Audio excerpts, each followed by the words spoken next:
Chair Kate's, yes, Mike is on the trustee show is on the Zoom already. Yeah,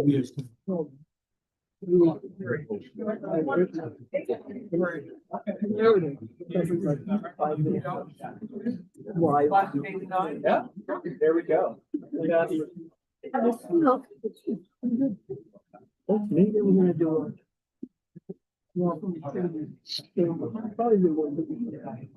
Me probably want to.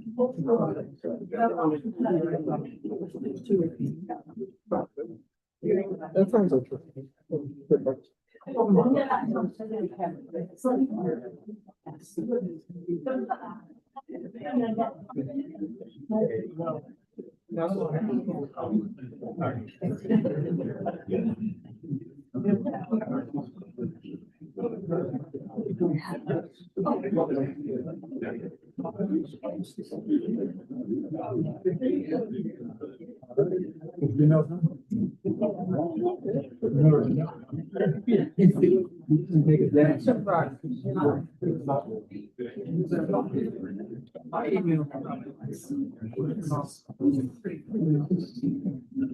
I'm gonna steal my charger back from Barbara so I can read my consent agenda. Oh, yeah, for your laptop. Yeah.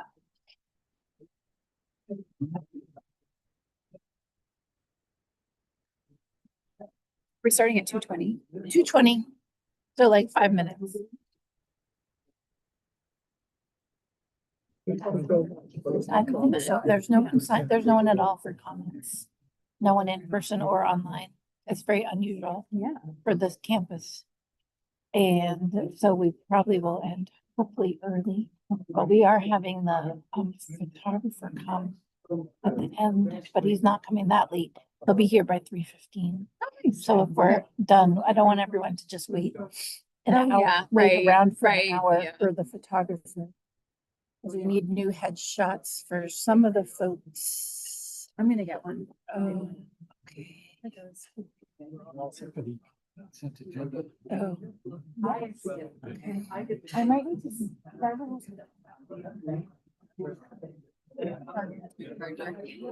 Go steal it back.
We're going to start actually right on time.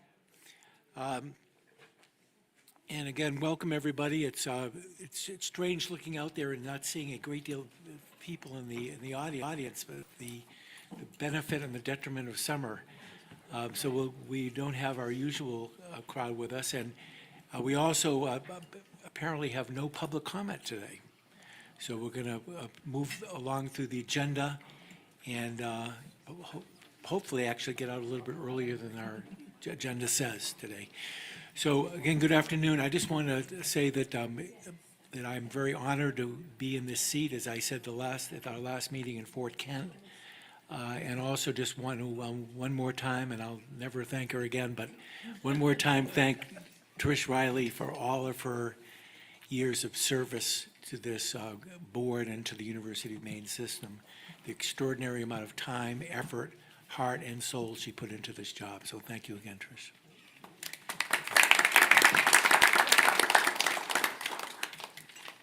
Okay. The Board of Trustees meeting is being live streamed to YouTube with closed captioning available. So to assist captioning, please speak clearly and into a microphone to ensure you are being heard correctly. The trustees participating by technology, which today is Trustee Mishu, will be counted toward a quorum. To confirm trustee attendance and to assure the trustees are able to clearly hear and understand the proceedings and each other, the clerk will take the roll call for members of the Board of Trustees joining by technology. Again, we have no public comment today. Beth, could you take the roll? Trustee Mishu? Present. And you're going to take the roll of the rest of us? Or you don't need to do that? Trustee Mishu, thanks for joining us. Your garden looks beautiful as always.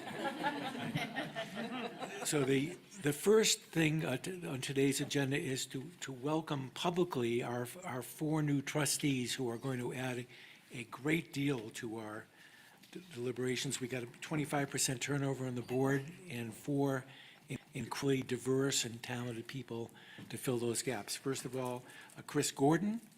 Chris is right there.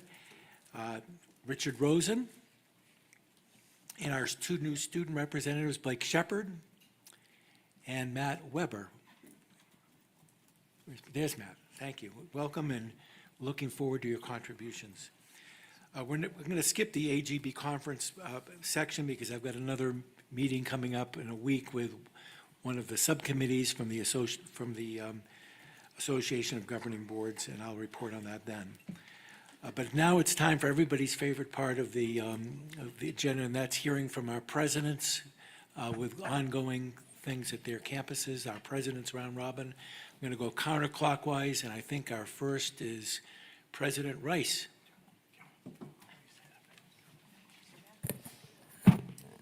Good morning, good afternoon. Good afternoon. Chair Cage, thank you for continuing the former chair's tradition of always calling me first when I wasn't prepared. So I appreciate that. Just a few quick points. At the University of Maine at Presque Isle, this summer we've had an incredible session. We actually saw, and I just point this out because it's so unusual, we saw 44% growth between our summer session 1 8-week session and our summer session 2 session, which is just remarkable increase during the summer. We actually have served more students in this summer than we did last spring, which again is really unusual for higher education because usually summer is the smallest of your time periods in regards to student enrollment. So a testament to the programs and to the great work by everybody getting everybody enrolled as quickly as they can. We had a virtual graduation to follow up on our traditional graduation ceremonies. Our virtual graduation was on June 6th. And we graduated just over 800 individuals that weren't present at our other graduation ceremonies. We'll be doing 3 of those over the course of the year moving forward, which again is a reflection of those graduates out of the URPACE program. I'll leave it with what our student graduation speaker, Darius Walton, who is a teacher from, I believe it was Georgia, and was completing a second degree with us. And he put this in his speech to the graduates. The Your Pace program gave me something powerful. It gave me the opportunity to align my credentials with my intrinsic qualities. It didn't create my work ethic. It didn't create my passion. It didn't create my determination, but it gave those things structure, language, and legitimacy in spaces that require proof on paper. I just love his literacy in that regard and captured perfectly what we're trying to do for all those students at UMPI. So there's my report for the summer. Thank you, President. President and Dean Softly. Thank you very much. As you know, Maine Law runs the last graduation of the group, and so I'm going to report on our, listen to him. President Rice is claiming that he has the last graduation because he runs a virtual after hours. We'll be doing our graduations in September from now on, President Rice. So let me just say the class of 2026 graduated 87 JD degrees and 1 LLM. Of that class, 56% were Maine residents, 44% came from outside of Maine. 19% of the graduates were first-generation college students, which is very exciting. And as you know, we have an extraordinary increase in applications to Maine Law, and I'll be talking about what that has led to as we move forward. But very quickly, Maine Law has now added to its 3+3 program, which is allowing students to complete college and law school in a shorter period of time and saving money at the same time. And we have just added the College of the Atlantic to our 3+3 program with a new memorandum of understanding. We're very excited about that. And the other really exciting thing happening at Maine Law is our advancement and alumni engagement program, which is coming along amazingly.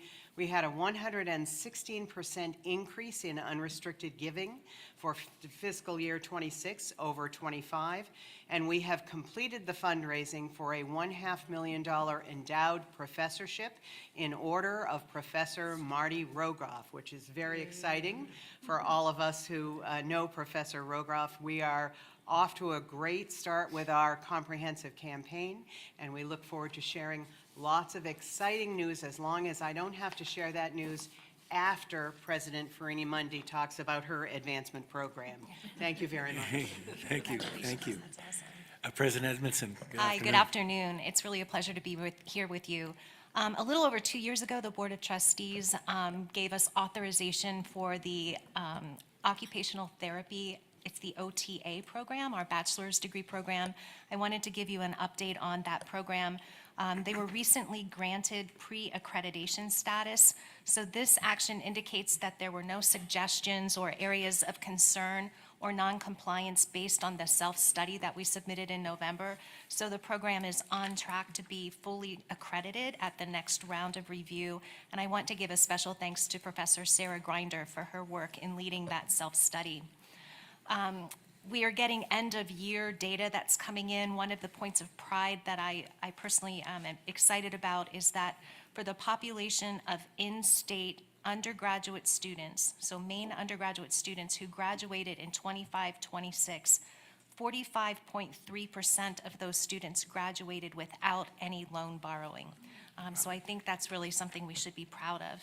In FY26, we distributed $13 million in scholarship funds, and I want to give a special thanks to the USM Foundation for their work in raising those scholarships, also to the donors to those different scholarship programs that we have, and also to Dr. Megan Arena and our Student Financial Aid Office for their work in helping us to strategically understand how to best allocate the scholarships that we have. We use an econometrician to help us strategize around scholarships and what makes the most sense in terms of distributing the funds that we have. On a fun note, some of our Stone Coast MFA students, alumni, and faculty are currently on a Green Curtain Road show. So from July 8th through the 22nd, they're traveling from Maine to Montana to witness old growth ecosystems. They'll meet with local stakeholders and add their voice to the chorus calling to protect these climate refugia. When these climate refugia are protected, they will form a green curtain along northern United States. And so if you're interested, you can follow them on the PAC Chat blog. Our Staff Senate recently held its third annual awards event. Over 90 staff were nominated for awards, which was a record number at USM, and the event was incredibly well attended, and I'm grateful for all that our staff do to help keep our university going and for the sense of community that comes with their work. Recently, we hosted the first Maine Citizens Assembly, which brought 64 delegates from every county in the state to discuss PK through 12 education and to make policy recommendations. This was organized by the Maine Education Policy Research Institute, which is commonly called MEPRI, and the Center for Education Policy, Applied Research and Evaluation. Some of you may know of that as CPAIR. I want to give special thanks to Jennifer Chase for her leadership. It was really energizing to be with this really diverse group of Mainers and to see the policy recommendations that they're making around K-12 education. And then finally, I want to add that we're deepening our partnerships in the region. We work closely. We have a wonderful partnership with the Portland Theater Festival. They recently engaged in fundraising to support interns from USM to have internships with the theater. It's a really interesting relationship. And so as one example, one of the plays the Portland Theater Festival is producing this summer required athletic trainers. So they hired our students in our athletic training program to help them, the actors, prepare for the play in a way that helps them not to be injured. And we also have a wonderful partnership now with the Bach Virtuosi Festival, and they held 2 of their concerts in the Crew Center, and that's a new and developing relationship for us as well. Thank you. Thank you very much. Next, President McDonald. Well, good afternoon. I'm pleased to report that we've had some significant additions to the management team at Farmington. We have, as of today, a new provost, Pam McCrae. We have a new dean of education, Erin Connor. We have a new student life director, Paul Needham. And we have a new major accounts director, Andrew Willihan, who's going to initiate our philanthropy program. So I just wanted to highlight those 4, but there are others as well, filling some vacancies, long-time vacancies that we have had. The other thing I'd like to point out is our Masters in Counseling Psychology. This is a program that we began several years ago. It is unusual in that it's a new program that is in person, a graduate program in person. So we're not online, but we have had significant interest. The enrollment is terrific. We started with a full-time program, and then we've added a part-time program. Our graduates have all passed the exam for licensure, some just for conditional licensure right away, and then others, after they've had 3,000 hours of supervision, can pass another exam and get full-time licensure. So this is, and it's we have a kind of niche because it is, we've kind of have counseling and associated with the arts. And it's just found an audience that has resonated with this program. Finally, I would like to just talk about these forums that we have had, talk about partnerships with the community. We have these forums to bring leaders from Western Maine together to talk about the issues in Western Maine and what we can do. We had one on health. We brought people from the health world, but also the policymakers and the community leaders together. And then we had another one on pre-K to 12 education. We're now planning for the fall a program on aging in place in Western Maine, which is a huge issue. And then looking into the spring for outdoor recreation, tourism, hospitality in Western Maine.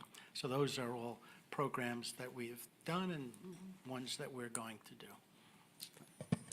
Thank you. From University of Maine at Augusta, President Cushman. Thank you. I'd like to start with several updates on programs that connect with Maine's workforce needs.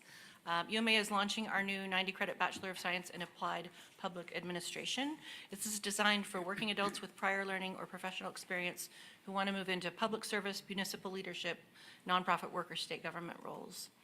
We also have excellent outcomes to share in 2 of our hands-on workforce programs. Our allied dental graduates achieved 100% pass rate across dental assisting, expanded function dental assisting, and dental hygiene. Just as importantly, every graduate had job offers before graduation, which speaks directly to the demand for these professionals across Maine. Our veterinary technology program is also reporting strong licensure and placement outcomes, and those 2 programs are both situated at our Bangor campus. These are good examples of UMA's role in creating flexible, career-connected pathways that help students move directly into needed roles across Maine. I also want to recognize several recent successful accreditation reviews at UMA, including in education, mental health and human services, medical laboratory science, veterinary technology, and our early college program. These are important achievements, and I'm proud of the faculty and staff who make them possible. Accreditation takes time, care, and a real commitment to program quality. Our early college accreditation is especially exciting. We're the first university in the state of Maine to earn national accreditation for early college courses taught in partner high schools and career and technical education centers. This is an acknowledgement of the quality of the work happening across that program and with our partners. I also want to note a related access milestone. UMA's Prison Education Partnership has received federal approval as a prison education program, which will allow more incarcerated students to access Pell Grants and continue their education through UMA. Taken together, we can say that UMA is expanding access, and we are doing it with strong programs, strong partnerships, and I thank our partners, and a clear focus on quality. Finally, I'd like to share a brief update from a recent visit with the Montenegrin Chief of Defense and Major General Diane Dunn. UMA hosted the delegation at the Capitol Center and the Veterans Academic Center, where the visitors had a chance to see our work in cybersecurity, nursing simulation, aviation, unmanned aircraft systems, virtual reality training, the immersion room, and veteran support. This visit helped highlight a possible role for UMA as a hub for emergency aviation coordination and training, serving both military and civilian needs. It also showed how our Veterans Academic Center can be part of the larger workforce conversation by supporting veterans as they move into needed fields. Thank you. Thank you, President. President Hadeen from University of Maine at Fort Kent. Well, thank you. Hello, everyone. During the summer, when our students aren't busy attending to their coursework, you will find them kayaking, the local river, Fish River around the campus, weekly pickleball games, and also hiking on a number of trails that are near the campus. In addition, on 4th of July, very exciting, our students had an opportunity to float one of the rivers in tubes and then have a barbecue. Also, they have extended multi-night trips to Acadia National Park, as well as Baxter State Park to hike Katahdin. I think this is really exciting because in the past, about 3 years ago, our students voiced to us that it was pretty boring during the summer because there weren't planned activities. And so we listened to what they were telling us, and now we have lots of activities going on, which we also, our summer enrollment has increased. Obviously, some of it is online, but also in person. And we think that's certainly helping our students to stay in the community when there's opportunities to engage in exciting activities that are planned by the university. Also coming up, Fort Kent, the town of Fort Kent is celebrating America's 250th birthday on Friday, July 31st instead of July 4th. I think they decided that to extend it and celebrate during the whole month. So UMFK will be actively involved in that celebration in our community. And last, we are busy right now preparing programs in our campus to welcome back our students for fall semester. Thank you. Thank you, President. And last but not least, President Fruini Mundy.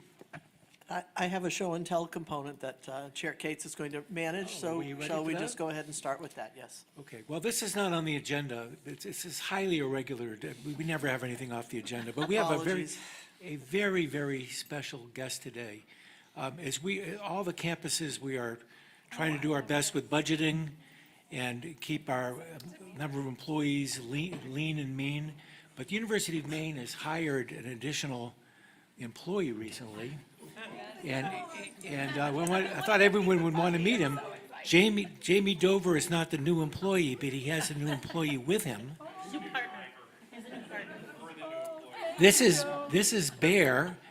And Jamie, you want to tell us a little bit about Bear? So Bear is 15 weeks. He's from Boonfield, which is, they're a breeder of English Labs in New Hampshire. They only breed facility dogs. They have over 100 working dogs right now. He is the 4th in Maine from that breeder. Sounds like Wyndham might be number 5. The oldest is Major in York, then Archie and Garver in Portland and Topsom. He's the only at a university for Maine, and his entire job is mental health. So mental health calls, victim advocacy, just purely having a bad day, we go say hi. So yeah, and he's a media darling. He has over 2,000 followers on Instagram. That's only been alive for 3 weeks, and it's going. You don't need that. We need this. Hey, can we have that? Thank you. But yeah, that's his whole deal. He'll be 85, 90 pounds when he's fully grown, so he's got some growing to do. His favorite thing right now is naps.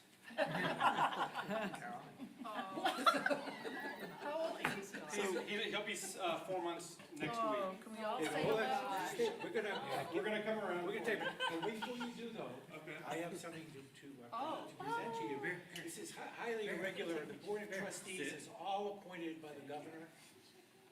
But I looked in the rules, there's nothing prohibiting the chair appointing an honorary member of the board to a non-human, so. Be it known that Bear has been appointed as an honorary member of the Board of Trustees in recognition of the joy and comfort your wagging tail brings to students, faculty, and staff alike at the University of Maine. So, This is excellent. Hey, buddy.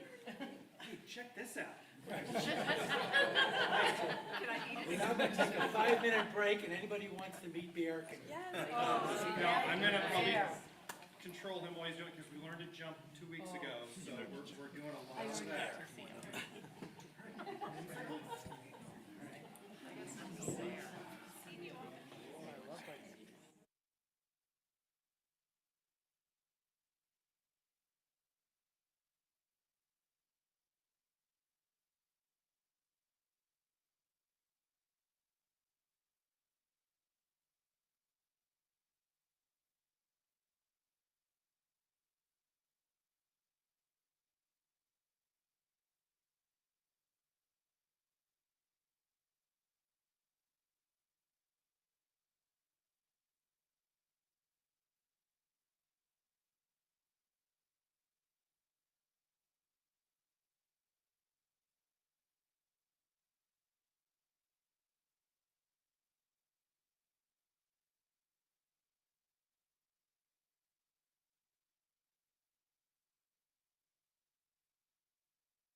Okay, thank you.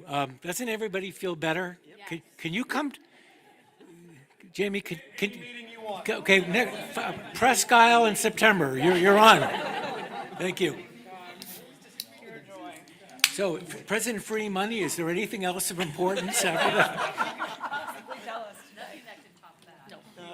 I want to thank Jamie for bringing Bear. I want to thank Student Life and the UMaine Police Department for doing the work that it takes to to get ourselves to this point. We are already seeing some great results, actually, as Bear, even as a not fully trained member of our board and staff, is visiting with a variety of individuals, addressing the need to continually support our mental well-being and mental health. And we're seeing some interesting anecdotal findings where this is going to make a big difference here on this campus. So we're very grateful, and it's been terrific.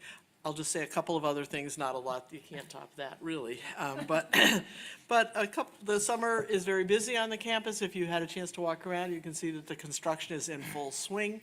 You see Morse Arena starting to come up, which is terrific news for everybody. You see roads being changed, new paving here and there, occasional unexpected repairs needed, and Jenny Boyden is here and can tell you chapter and verse of what happens when we have a sinkhole or some other kind of unexpected emergency in the midst of all the construction. But this summer, GEM and the Sawick facility, the Sustainable Aquaculture Workforce and Innovation Center, those will be completed or near completion, and so we start to be able to move from some of this into actually seeing students preparing for the workforce for Maine and beyond in these research and cutting-edge kinds of settings.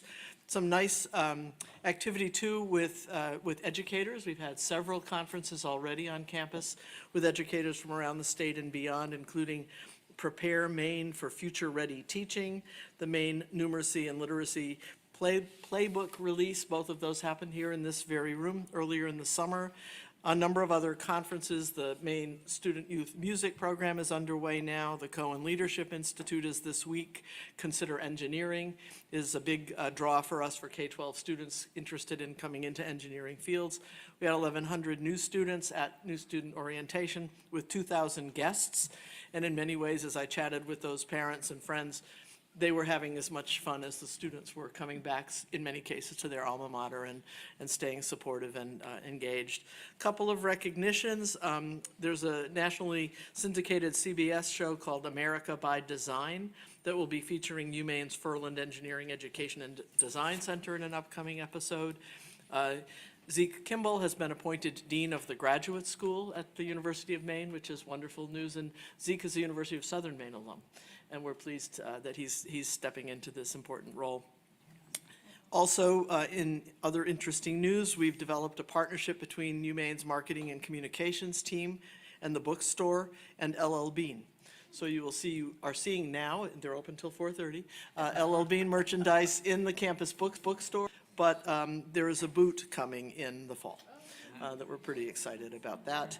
And then in addition, summer activity, but also workforce-focused activity. This summer, we have 41 Innovate for Maine Fellows, and this is a program that sponsors students from all around Maine, 13 different colleges and universities, and they are at 47 different Maine companies where they participate first in a boot camp around innovation, and then they go and work on site at these companies to help them engage in innovative activity as interns in the summer, supported by DECD, the Maine Department of Economic and Community Development, and most of these then come to the companies at no cost. And there's also support from Viridian Law for events for the fellows through the summer. So busy summer activity, high volume of research and activity going on too, as our faculty are off-site out in the field and at their research venues around the world, frankly. So busy here, but really all of the attention is on Bear. So there you go. Thank you very much, and thank you to you and your staff for the great hospitality today and the delicious lunch we had. Really appreciate it. And also, we're all sounding good and looking good on screen, so thanks to Greg and Rob and Peter over there for their excellent work as always. Next, we're going to, you have in your packet, rather, the committee assignments. I think I've spoken to everybody about those. I hope everybody's relatively happy with that. As everyone knows, most of our work is done in committee. Those are incredibly important, and those meetings are incredibly important. So thank you for those of you who have agreed to serve on those. We have two new student representatives. I'm sorry, it should be faculty, pardon. Oh, I'm sorry, okay. We have two new, I thought they looked a little old to be students. We have two new faculty representatives to the Board of Trustees. President Hadeen. You're going to introduce one, I believe? Sure thing. Thank you. Before I do that, I first would like to thank Dr. Libin Lewis, who served as UMFK's faculty representative for 2 years. He's not here today, but would like to thank him again for his time as part of the Board of Trustees, attending the meetings. And now I would like to welcome Dr. Michael Curran, Associate Professor of Business. Dr. Curran has been instrumental in developing innovative academic programs and advancing our academic portfolio. He also has been actively involved with the Thor Committee from the beginning, and want to thank him for bringing Thor winter courses to Fort Kent. So let's please welcome Mike. Wave your hand, Mike, so we know where you are. There he is. Thank you, Mike. Thank you. And we have two other faculty representatives with us this afternoon. Could you stand and introduce yourselves if you would? Hi, everybody. It's Heather Nunez from UMPI, Fine Arts. I'm Adam Schmidt from USM, Teacher Education and History. Yeah, and Adam is also new, and I forgot to first recognize President Edmondson to introduce him. That's just fine. As you get to know Dr. Schmidt, you'll see that he rolls with things very easily. But before I introduce him, I do want to give my sincere thanks to Dr. Joe Staples, who served as our faculty representative to the board for a number of years. Dr. Staples is very dedicated to his work and contributed greatly to these meetings. And I'm very happy for him that he will have more time in his lab now. I live on the Gorham campus. Dr. Staples' office is on the Bailey campus, and I will tell you that he is there around the clock working on tick research and the emerald ash borer and solving all kinds of problems with students. And so I hope that he'll have more time to enjoy that work now. Dr. Adam Schmidt, as he just mentioned, is an associate professor. He is in teacher education and history, and he is also our undergraduate teacher education chair. He has a PhD from Michigan State, an MA from Michigan State, and a BA from the University of Illinois, Urbana-Champaign, and so we never talk Big Ten football. So that's a given. But he is a fabulous teacher. I know he will contribute greatly to the work of the board and to the faculty community that he's joining. I was invited to Dr. Schmidt's class in the fall to meet with students, and I can attest to the fact that he's just an incredible teacher. He contributed greatly as well to the USM Forum on American Democracy over the past year, and he is a member of the Osher Map Library board. And so lots of different ways he contributes to our university system. So thank you, Adam, for being willing to join us and for being here today. Thank you. And we do have, even though we're in the middle of the summer, we do have some of our student representatives with us, and I've asked them if they could just stand up and introduce themselves so we could say thank you for being here. I'm Carmen LaHaye. I'm from the University of Maine at Farmington, and I'm an incoming sophomore. I'm Scott Parlin. I'm the rep for UMA. I am a Justice Studies major, and I am a senior. I am Genevieve Michoranha. I go to I'm the rep for USM. I'm a human bio major, and I'm going into my senior year. Hi, I'm Isabella Bouchard. I'm a student rep for Machias, and I'm a marine bio major. Glad you're here.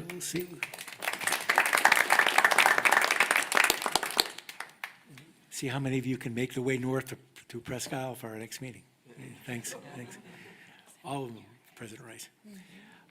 Thank you. We're going to get to the consent agenda and Vice Chair Baldacci in just a second, but I just wanted to say with respect to the consent agenda that following up on really some initiatives that began with Trish, we've decided to try to add more things to the consent agenda in order to free up time that we'll have as a board and that we'll have as the board members and the presidents and vice chancellors, free up time for lengthier discussions about important policy issues that are going to be facing us in the coming years, to talk about other projects that take more than 10 or 15 minutes to discuss, and to be able to have educational sessions for the board as we begin to think more clearly about the significant challenges facing us and higher education in general.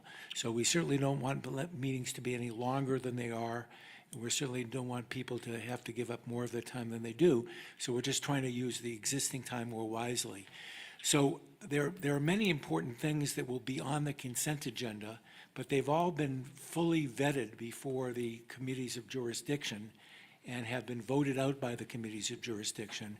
So we thought that we don't need to repeat all of those things here in the general session since they've been through that process already. Having said that, any item which does not come out of committee with a unanimous vote will not go on the consent agenda. It'll be here for discussion. And secondly, any member of the board, even with respect to unanimous votes, any member of the board or any president who wants something taken off the consent agenda going forward can certainly ask to have that done, and we will honor that.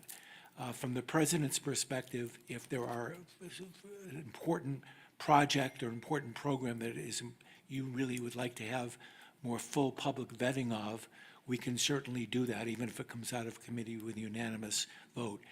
The request, I think the rule says, please do so within 3 business days of the meeting, if you can, but a late request can be honored as well. So again, just an effort to free up more of our time for more valuable work, and certainly many of the things which you'll find on the consent agenda are very important, even though we are pushing them through quickly.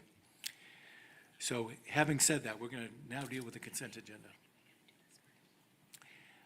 And as Vice Chair correctly points out to me, we haven't approved the new faculty reps, so I will read the text of the proposed resolution. That the Board of Trustees approves the appointment of the faculty representatives to the Board of Trustees as presented. Could I have a motion to accept the resolution? So moved. Moved by Kelly, seconded by? Second. Seconded by Emily. All in favor? Opposed? It is a vote. Congratulations. And Trustee Mishu. Yes. It is unanimous. Thank you.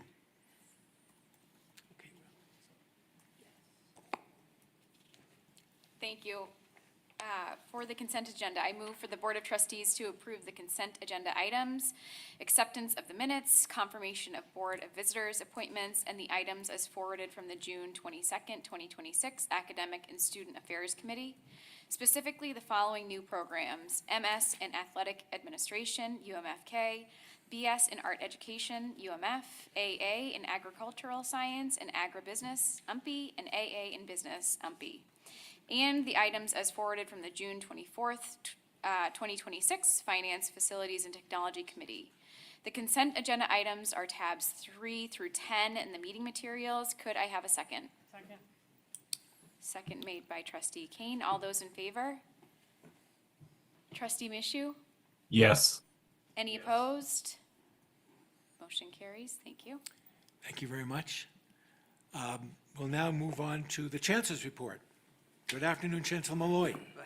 It's good to be with everyone. I'll address something that comes before you, but let me say that we will give you a briefing shortly on where we stand in forecasting the incoming class and the number of students that we'll be having.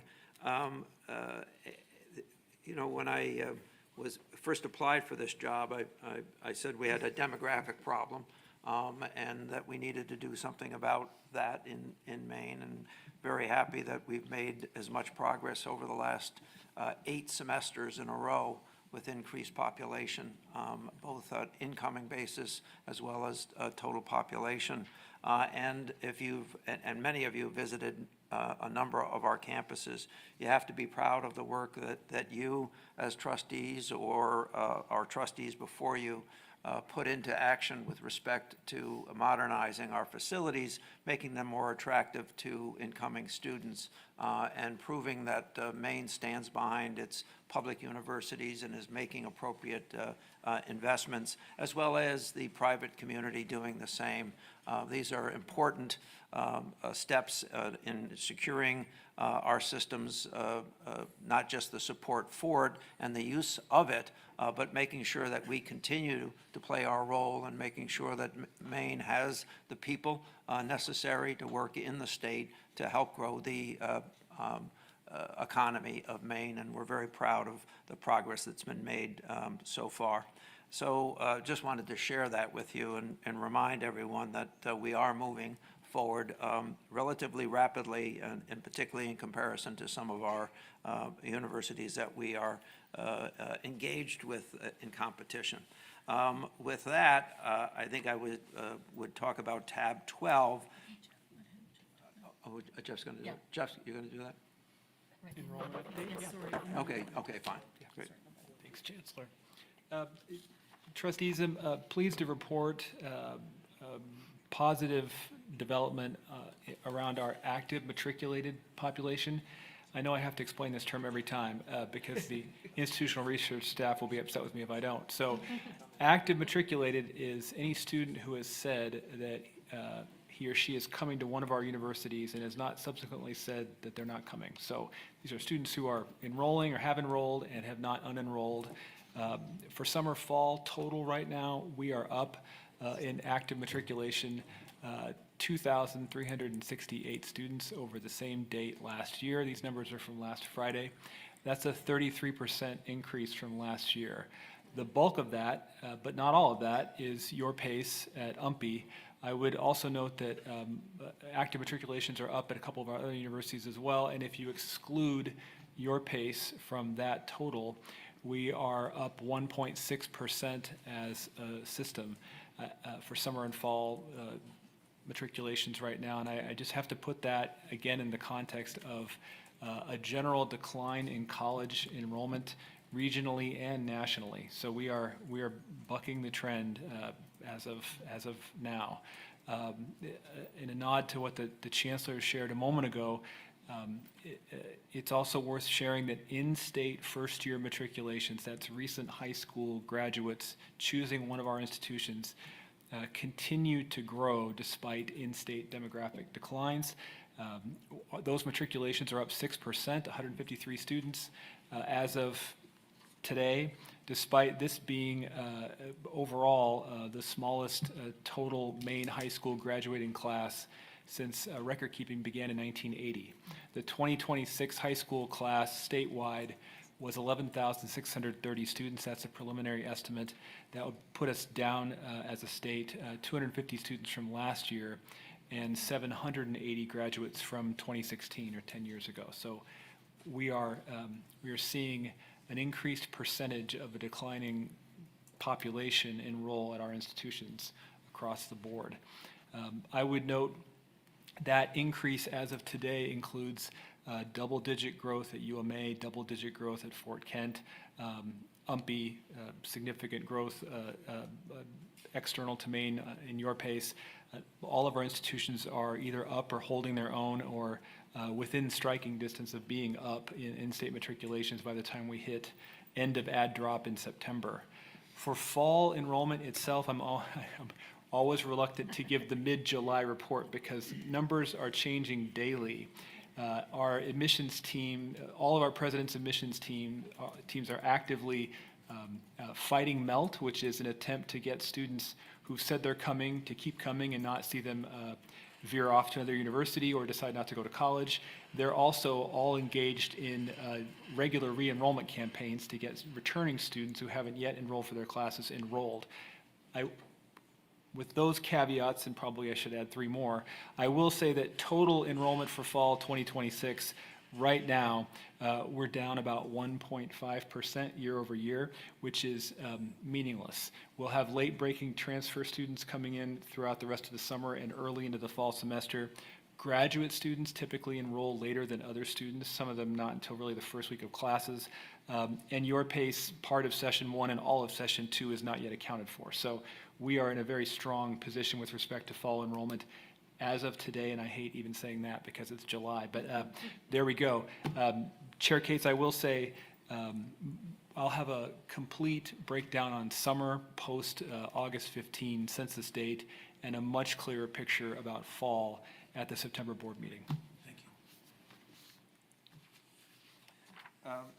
We have an exception to Board Policy 406 on emeritus status, given an unusual situation at Farmington, and looking for the acceptance of the trustees to accommodate a relatively minor detail of what would normally be required. Yeah, I'll get to that. Anything else you wanted to say in your remarks before we get to that? Or is that it? No, that's it. Very good. Okay. So this exception to Board Policy 406, emeritus status at University of Maine at Farmington, President McDonald?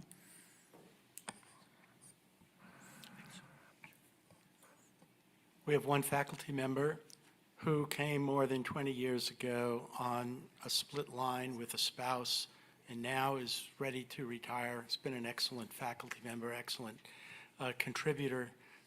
The board policy requires 15 years of full-time service, which this faculty member is short of, and I'm looking for an exception to that rule in this unusual situation.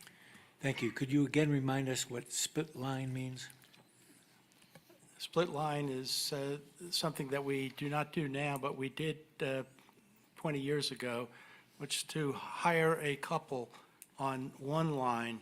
They split the line so that each of the faculty members became 50% of service rather than a full service. So they each took half the line. Thank you. Are there questions for the President about this? I'm not seeing any. Then let me read the text of the proposed resolution that the Board of Trustees approves the exception to Policy 406 emeritus status request as presented for a retiring member of university faculty as recommended by the Chancellor. Could I have a motion to accept the resolution? Moved by Trustee Flood and seconded by Trustee Kane. Any discussion on the motion? Seeing none, all in favor, please raise your hand. Opposed? And Trustee Mishu? Yes. Yes. Motion carries. We'll now move on to the Vice Chancellor for Academic and Student Affairs report. Vice Chancellor, you're back on. This will be brief. I can't compete with the dog, so I will do what I can. I have one update that Chair Cates asked me to share, and I'm only too happy to do it. The Maine Trust for Local News, which is a subsidiary of the National Trust for Local News, operates in 8 counties in southern, western, and central Maine, and also provides statewide coverage for healthcare, politics, the economy, and other important topics of general interest in Maine. Jen O'Leary, our Executive Director of Strategic Initiatives and Partnerships, who likes to keep a low profile, so I won't say that she's sitting in the back corner by herself right now. Jen was instrumental in connecting us with Stephanie Manning, who's the president of Maine Trust for Local News, and following a quick and very amicable set of conversations, Maine Trust, through a funder supporting them, has offered us, and we have happily, gratefully accepted, digital access to Maine-based news for all enrolled UMS students beginning this fall. So Maine students can plug into Maine News. Part of what Maine Trust seeks to do is engender an awareness of the importance of local media and the importance of free speech and expression for students as part of their civic education, and we're thrilled to be a part of that. Potentially also down the road, we'll be working with Maine Trust on some free speech and First Amendment programming that they're interested in doing in partnership with the universities. We've already had a couple of good conversations and reach outs about that, so positive news to share there. It's a great program. Jen, let me ask you a question from afar. Are we at liberty to discuss, to disclose the name of the donor?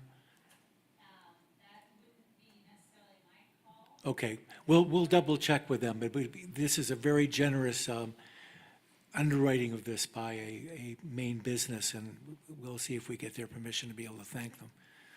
Jeff, thank you very much. And that is, maybe you said it, but that's every campus, correct? Everyone will have access, yes. Good.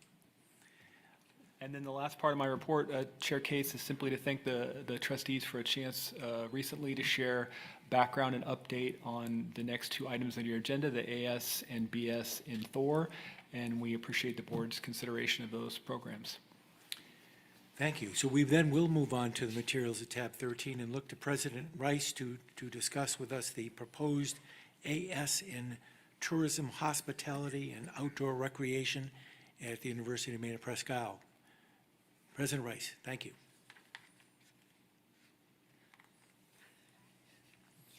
Thank you. Just rolling down.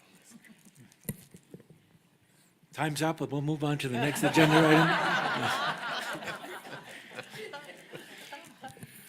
Thank you, Mr. Chair. These two proposals, and I'm assuming you're taking them one at a time individually, are the result of over 2 years of work, which was done by a team of faculty from across all of the systems, and resulted in a AIS and a program in AS in Thor. And that'll be the first one under discussion. This program is a 60-credit Associate of Science in Tourism, Hospitality, and Outdoor Recreation. It is originally planned to be launched in September 2026. Because it's being approved today, it obviously will launch later in the fall or at the very beginning of the spring semester. And it'll be delivered, this version of the program, exclusively through the competency-based Your Pace online platform. It will also be, our research tells us, the first such two-year degree program in a Thor-related field in the competency modality. So it's a great opportunity for the faculty and the institutions that have been involved in this program. Thank you. This is first in the country. Correct. Right, yep. Thank you. Questions for President Rice? Yes, Trustee Alexander. I don't have a question, but before we go to the vote, I just wanted to emphasize the importance of the resolution that we have before us, because it includes a commitment to address the need for a system-wide in-person Thor program during the fiscal year 2026 to 2027. And for me personally, and I think other trustees as well, linking this initial development of a Thor-type program to the ongoing development of a system-wide and in-person program for later this coming year was crucial to my ability to approve this program as presented. The competency-based programs are very, very valuable. They are primarily directed historically to out-of-state Maine students or older students, 21, 22 and older, and frankly, don't meet the need for a system-wide Thor program that would populate our undergraduate institutions. So that was really important to see the system's interest in and commitment to developing the system-wide aspect of the program. And on that grounds, I can support this program as presented. Thank you, Trustee. Other comments or questions of Trustee Riley? It was quite a robust discussion at ASA, and I just want the minutes for the meeting to show that not only do we do this in coordination with a system-wide program that will have many, many internship opportunities, but also with the understanding that this is a program that will be offered to people 22 and over, so as not to compete ultimately with what develops. Thank you. And that is the case, as I understand it. And also, just to, for those who may not know, recognize the reality that the marketing for this program, as well as for other CBE programs, is primarily to those who are outside the state of Maine. Am I correct in saying that, President Rice? We certainly market it outside the state of Maine, correct. Thank you. Any further discussion or questions for President Rice? Seeing none, then I'll read the text of the proposed resolution that the Board of Trustees accepts the recommendation of the Academic and Student Affairs Committee and approves the AS in Thor at the University of Maine at Presque Isle as part of an ongoing coordinated plan to create and submit for approval a principally in-person system-wide Thor program with hybrid online elements during fiscal year 2026-2027. Is there such a motion? So moved. Moved by trustee Riley and seconded by trustee Kane. Yeah. Any further discussion on the motion? Seeing none, all those in favor, please raise your hand. Opposed? Trustee Michaud? Yes. Thank you. It is a vote. Moving on to tab 14, obviously related, a new program, a Bachelor of Science in Thor, also offered at the University of Maine at Presque Isle. Again, President Rice. Thank you, Chair Cates. The BS in Thor similarly was developed under the aegis of Dr. Tracy Michaud, the director of the Thor Institute, over the past couple of years, and you see that before you. This was specifically done to ensure that there is a pathway of stackable associates and bachelor degree programs through the competency-based programming in the URPACE program.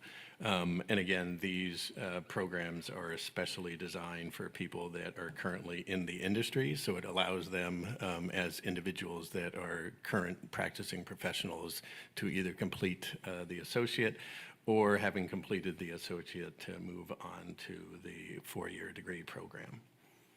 Thank you. Thank you. Questions of President Rice with respect to this program? Yes, Did I Trustee hear right Gordon. There are age limits on these, and how do you verify that? And if you're too young, you can't do it? Correct. As the URPACE program itself has an age limit of 20, so you have to be 20 years old or have completed an associate's degree. So these programs, to ensure that the individuals in the program would be people that are not first-time, full-time enrolled traditional age students, for these programs, it'll be 22. Thank you. Other questions of President Rice?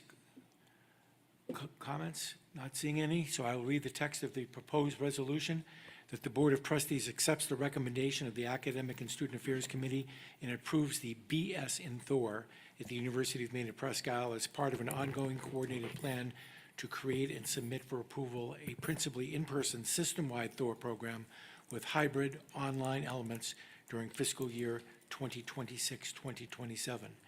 Is there such a motion? So moved. Moved by trustee Kane and seconded by trustee Martin. Any further discussion on the motion? Seeing none, all those in favor, please raise your hand. All those opposed? Trustee Michaud? Yes. It's a vote. Thank you. Before we get to Vice Chancellor Lowe's report, just want to remind trustees to please stick around for our photograph after we end the meeting. Won't take too long of your time.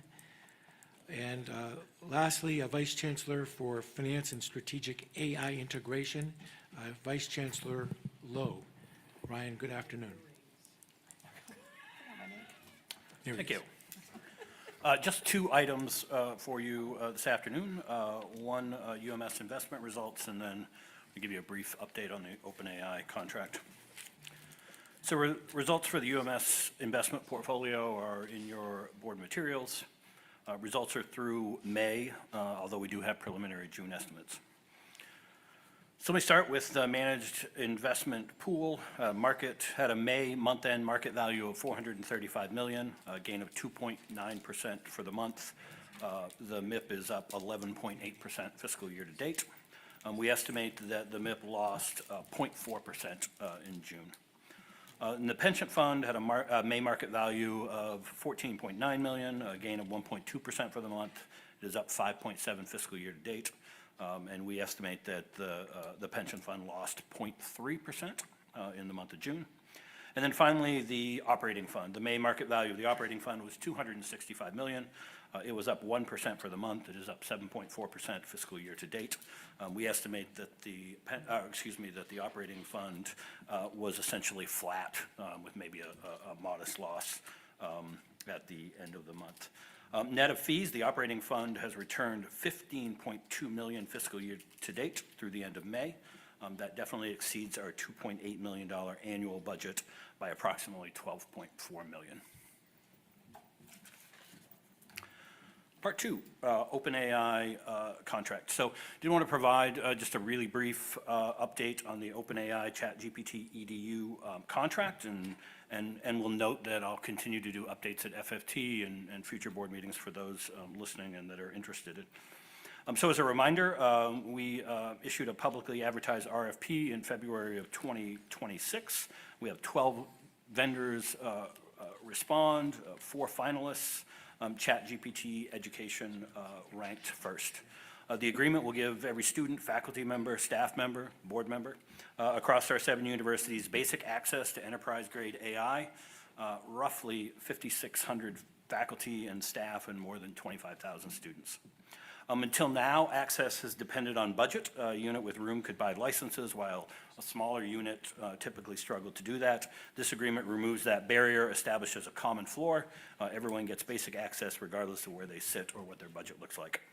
A few key terms. It is a 2-year licensing contract. We executed on June 30, 2026 for $1.387 million over the 2 years. The pricing is all-inclusive. It covers the models, the infrastructure, and the support. This was the lowest 2-year cost among the 4 finalists. The 3 other proposals that made it in were over $2 million. Couple final points. The initial term of the contract is 2 years. It does include 3 additional 1-year renewal options, so up to 5 years. None of those option years are required, and to the extent that we pursued options, we would be coming back here and having very transparent conversations about that and the budget impact. We'll use the 2-year rollout to assess adoption and the return on investment and gather faculty, staff, and student input before deciding anything about extensions. Funding in year 1 is entirely funded from, going back to my last agenda item, unbudgeted one-time investment income. It is not from reoccurring operating budgets that support staff, students, and faculty. We heard really loud and clear throughout our process from faculty across the system that they did not like the idea of a per credit hour fee that the task force originally recommended. We heard some student comments on that as well. And so we honored that by funding this in this first 2-year agreement with one-time resources. One couple of final comments.